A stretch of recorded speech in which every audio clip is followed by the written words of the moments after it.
funny. Oh, I'm And so then glad my you dad- came back. My dad did an awful lot of the work in this when they was building it. He worked here for 40 years. That's amazing. And then I was telling my cousin that when they was building it, I worked in here, cleaning. I did the cleanup, you know, Right. behind the guys. Behind the workers, Yes. kept it all looking good. And then there was one guy that when Ferguson, he just would go there and just barge in and everything. And my wife was gone. She told him he couldn't go in there. And he said, well, he was going in there anyway. And she reached up there on the hood. She had the 357. And she said, you do and I'll shoot you. Oh.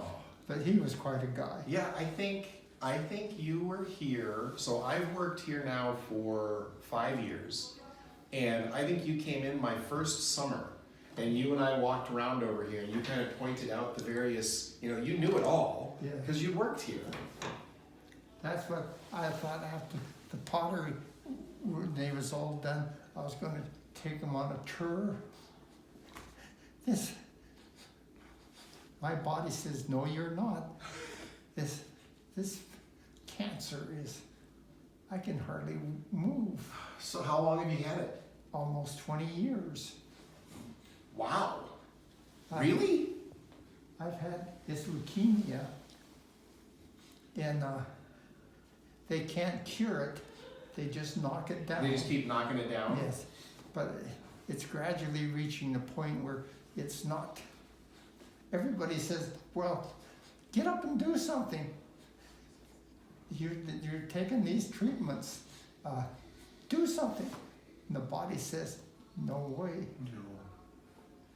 Now, Weisner, didn't they build a little house somewhere?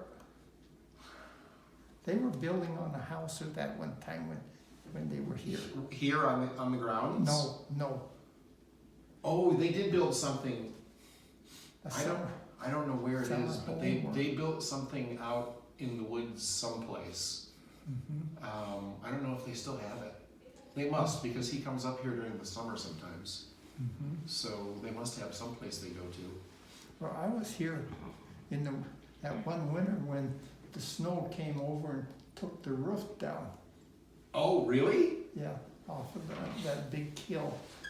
When my dad was alive, he would get the neighbor, they'd bring a tractor up, and they had a kind of a big slip, and they'd hook onto that and drag the snow off with the tractor. Really? Yes, Wow. because the snow would be as piled up on that. Yeah, these last 2 winters have only been shadows of what we've had in the past. Yes. Now, and then the guy, he started the business, the clay business. Little guy. Chip Clausen. Yeah, Chip is still around. He was just here a couple of days ago. But he still lives here in town, and he's still an artist. Yeah. he was really quite a guy. And when they told me they climbed up on top of the smokestack there. Yeah, to put the decorations up. Yes, He went up there, I don't know how many years ago that was. but those kills, you know, your pottery is probably the same way with those kills. They held some little over 200,000 brick went into a kiln to be burned. And they had to be stacked in there just right. Mm-hmm. And everything was done by hand. Mm-hmm. The higher up one, the guy down here would toss it and he would catch it and place it. And when it took about 7 days to burn a kiln, and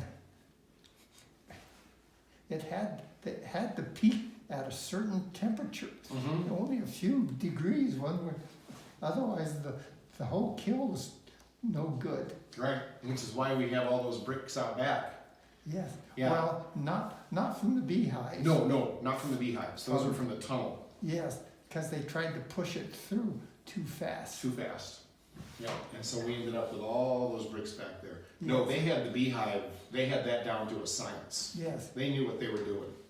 because old Archie, he was, well, they'd climb up on that kill Mm-hmm. and measure the heat and everything. And I thought, man, if that roof ever caves in, there's not gonna be much left of him. Mm-mm. No, not at a couple of thousand degrees right underneath. And back in those days, of course, my dad was driving the truck, hauling the brick all around the state and stuff, but a brick weighed 4.5 pounds, a common brick. And the tongs, they could take 10 brick at a time. Well, he would have to go into the kiln, load it up with brick on the wheelbarrow, wheel it out to the truck, put it on the truck by hand, and the one truck hauled 4,000 brick, and the other one, the semi, they could put 7,000 on. And they were, everything around here was done by hand, and I remember Archie saying, 1, 2, 3, 4, 5, not 4, not 6, 5, because 5 was the multiple that they would handle. And then old Emil Pearson, Pearson. That's not a name I know.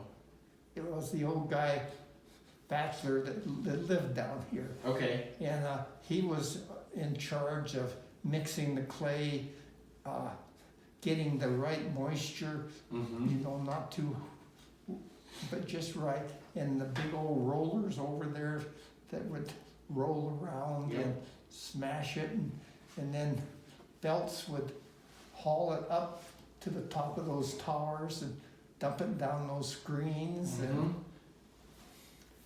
so, Amazing. and then one of the things, this was when I was a kid, that used to be interesting. They had a mascot down here. They did? Yes, big old Belgian horse. Oh, See, everything used to be done with carts with the horses, sure. and they stayed over there at the barn. And finally, they had got the horses left, except for this one, big old one, and he had the right of way. Archie made sure of that. Yeah. And over there at that barn, one of the interesting things that happened over there, there was a guy that used to live in the barn. And when you walk in, there's a nice little room there, and he lived there. Hmm. And one day or one night, somebody else was in there, and somebody killed him.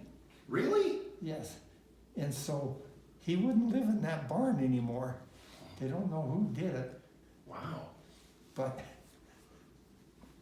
that old horse had the right of way. And then there was, where the barn was, there was this little house, 2 or 3 rooms, and that's where Bill Cunliffe lived. He was the engineer and ran the machine with all the lathes, and when they used to make a lot of their stuff here, equipped out of steel. Oh, yeah. Yeah, there's a, Across the road there's that big old, you know, where they heated that. yeah, Bellows, there's a whole blacksmith shop back Right, there. that's it. There's a whole Yes. blacksmith shop in the back that it's been closed up for probably 50 years, and every once in a while we just look in and we've got it protected, and we replaced the roof last summer, because, I mean, it looks like they just left. Mm-hmm. They made everything here. Well, see, when I was doing it, I filed, well, we had to file water rights on wells and stuff. And I had to go back into the history and everything and file for the water rights for that big well that's by the machine shop. Yep, right back there. Yes. And then there's a couple smaller ones. Yeah, I think we are probably still using the small ones. And one of the things I remember going in there, I watched the guys come in, dip her in the bucket, get a drink, and when I had to have a drink, I remember turning the cup around the other way. And when I put it back down, here came this old guy. He did the same thing. But they used to raise, besides the chickens, they had a great big garden out there. Archie hired a guy in the summertime, and his job was to the flowers Yeah, over there. in Archie's garden. Right. And did they have a food garden too? Yes. Then he took care. They raised all the vegetables and stuff for the cookhouse there. And the woman they had, oh, she could make pies. Beautiful. Great. Was a great cook. You know, the old wood burning stove is still out back. Oh, It's almost as big as this table. So that must have been from that era. probably. Wow. I know Gina said that you guys was going somewhere, so I don't want to take up the time. Told her I was going to take her for a tour when they got done, but my body, I can't. I'm ready to kick the bucket. Nah, don't do it. You stay with us for a while longer. We like having you here. They used to bring people in from was it Pennsylvania and stuff that was studying brickyards. Yeah. And I'd give them, I still got all my notes and everything. Do you? Yes. Oh, wow. And this brickyard belonged to Kessler. Mm-hmm. In 1905, he sold it to Bray Sr. I think the pay was $5 or something like that. Oh, wow. And then they got the place up at Blossburg, and they used the clay pit up there had I think it was 3 different kinds of clay in it, and they would have to scrape all of that off so there was no dirt or anything like that. And then they would haul generally about 100 cars of clay, and they weighed about 100 ton down. And some of it would be what they call blue clay, some would be just regular clay, and then there's another one. And when they made their brick, they would mix so much of this clay with that clay, and then that clay shed used to have a roof on it. That big long tunnel that was up there. Yeah. And they had the conveyor belt. Mm-hmm. And as they worked that way, they'd take the boards off and put it on the conveyor, and then they would drop it into that hole on top of another conveyor, and that would take it up to where the big wheels were, and the pan went around, and they'd crush the clay, and then another deal would take it up to the top of those towers and drop it down, and Yeah, then it would go through sieves. yes. And then on this end over here is where they made the clay, that tile. And when I was here, Norm Rogers, got all of the old brick, because Norm was the one that loaded the clay up and everything. And for his share, and my dad used to go through, and then when he was gone, I did, and pick out the good brick and tile and stack them up and then sell them for Rogers. Well, especially those little 1 foot tile, Yeah. there was a big market for them. They used them in their cellars, in their winery. Oh, really? Yes, because they could put a bottle of wine in it? there, and that clay tile kept it at almost a constant temperature. Amazing. So, but this place, it was and then the old engineers, his boy was a couple years older than I was and stuff, but we used to spend a lot of time over here The Chinese pheasants used to be just thicker than heck. Really? In there. Yes. Oh, we never see them anymore. No. Never see Used pheasants. to be all kinds of them. Wow. And then, you know, Archie's dream was he was gonna build that big theater there. Yeah. And then he was gonna build something else, but he died before he, Yeah. I think in his 50s or 60s. He wasn't that old. right? He wasn't that old.